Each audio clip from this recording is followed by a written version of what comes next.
جو وعدہ کش تھے پرانے وہ اٹھتے جاتے ہیں، کہیں سے آب بقائے دوام دے ساکن۔ استاد محترم سے اگر میں یاد کروں تو سب سے پہلا جو ملاقات کا اتفاق ہوا وہ 1976 میں۔ ویسے تو 76 میں میرے سب سے پرانے استاد جو ہیں وہ اس وقت استاد الاساتذہ اللہ تعالیٰ ان کو سلامت رکھے پروفیسر کفیل احمد قاسمی صاحب ہیں، جن سے میں نے پڑھا ہے۔ اب اس دور کے میرے خیال لوگ بھی نہیں ہیں، ایک میں ہوں، ایک عمری صاحب ہیں، ہم لوگ بھی کل اس سے پاری نہ ہو جائیں گے۔ مرسلین صاحب مجھ سے سینئر ہیں۔ مرسلین صاحب نے میرا خیال 76 میں ان سے پڑھا ہے، میں نے 77 میں پڑھا ہے، 76 میں کفیل صاحب نے پڑھایا۔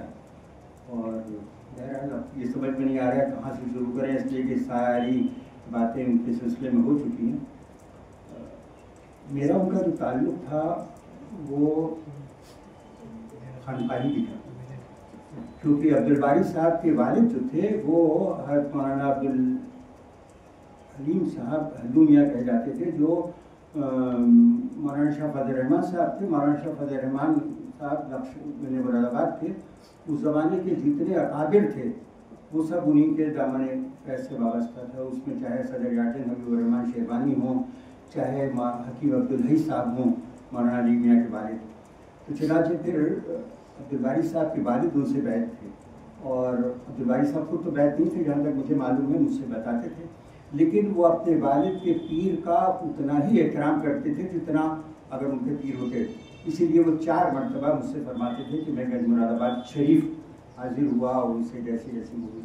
تو میرا خیال ان کی شخصیت میں جو تواضع و عاجزی اور انکسار اور اپنے کو بہت کچھ ہونے کے بعد کچھ نہ سمجھنا، یہ خانقاہی تعلیم کا ثمرہ ہے، کیونکہ خانقاہوں میں عام طور پہ یہی سکھایا گیا ہے۔ لمبی چوڑی بات کیا کروں میں، بہت سی قصے ہیں۔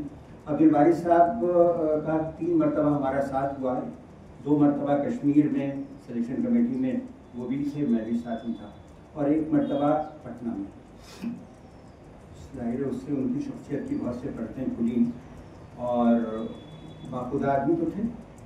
ان کے اجداد میں ایک صاحب تھے، آپ اس کی تصدیق کریں گے، حکیم عبدالباری صاحب، بڑے باخدا آدمی تھے، انہی کے نام کے اوپر ان کا نام عبدالباری رکھا گیا۔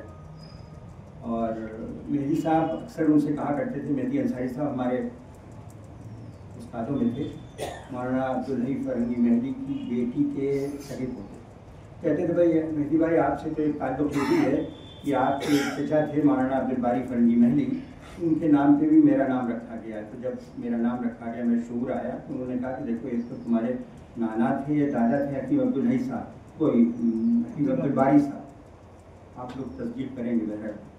پھر ایک دن ایسی باتیں ہونے لگی تو میں نے پوچھا سر آپ کی پیدائش کب کی ہے؟ تو کہنے لگے کہ صاحب 1358 ہجری کی، مجھے نہیں پتا کہ اس میں عیسوی اس کی مطابقت کیا ہوگی، لیکن 1358 ہجری انہوں نے بتائی ہے۔ تو بہت سے واقعات ہیں۔ اب میں اپنے چھوٹوں سے یعنی طالب علموں سے جو اگرچہ مجھ سے چھوٹے نہیں ہیں مگر مجھ سے عمر میں کم ہیں، 2 چیزیں ہمیشہ یاد رکھیے جو عبدالباری صاحب کی بھی شخصیت میں تھی اور مجھے بھی تعلیم دی گئی، کہ فارسی کے ایک بڑے شاعر ہیں ثنائی غزنوی، ان کا ایک شعر ہے جو میں اکثر پڑھتا رہتا ہوں کہ تو چنازی کے بے میری بے رہی، نہ چنازی کے بے میری بے رہن، تم دنیا میں اس طرح رہو کہ جب تم دنیا سے جاؤ تو تم آزاد ہو جاؤ، اس طرح نہ رہو کہ جب تم مرو تو لوگ کہیں کہ اللہ کا شکر ہے۔ تو انہوں نے 3 مرتبہ چیئرمین شپ کی ڈپارٹمنٹ میں، اور جہاں تک مجھے یاد ہے کسی ایک نے، نہ تدریسی نہ غیر تدریسی نہ طالب علم نے دن نہیں گنے کہ ان کی چیئرمین شپ کب ختم ہو گئی۔ یہ بہت نہیں، یہ بہت اس کی بات ہے، کیونکہ مجھے اکثر ساتھی یاد آتے ہیں کہ خیر کنہ فلاں و غنیمت شمار عمر، ذا پیشتر کی بانگ برایت فلاں نمون، جہاں تک ہو سکے جس حیثیت سے ہو نیکی کرتے رہو، اور اپنے اس وقت کو عمر کو غنیمت جانو، اس سے پہلے کہ لوگ کہیں کہ ارے آج فلاں کا بھی انتقال ہو گیا، آج فلاں کا جنازہ بنٹو علم میں آ رہا ہے۔